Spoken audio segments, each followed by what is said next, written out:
Olá pessoas, Tadeu da Comunidade Infinita. Para encerrar o nosso ciclo de conversas sobre o universalismo, eu queria falar um pouco com vocês sobre o conceito de sincretismo.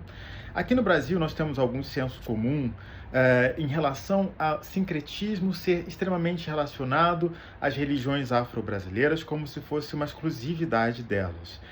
Mas não é isso que acontece, tá, gente? Sincretismo é um fenômeno da cultura. Muitas pessoas também acham que sincretismo tem a ver unicamente com a relação entre orixás e santos católicos que teriam nascido por meio da opressão da Igreja Católica. De fato, isso a gente não tem dúvida.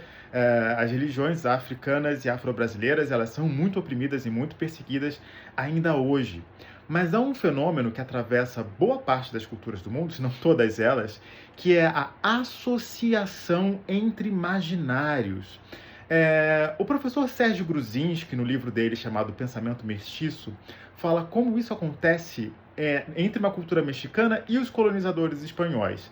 Então ele traz o exemplo de uma cultura mexicana que tinha uma divindade alada e que, por esse fato, eles conseguem com facilidade associar a sua divindade alada com as imagens dos anjos trazidas pelos colonizadores. Então, obviamente que a opressão dessas igrejas traz uma pressão cultural para que isso aconteça, mas mesmo sem esses casos dos colonizadores, se a gente pensar outras relações simbólicas entre outras culturas, isso é extremamente comum, a associação entre algo que você já tem com algo novo, mas que vocês associam o novo com o seu antigo por meio dessa relação entre imaginários.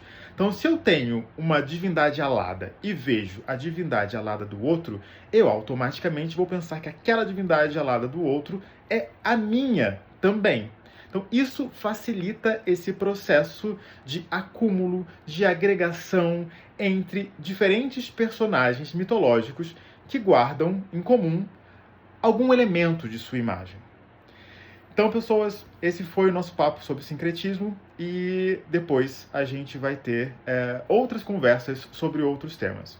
Até lá!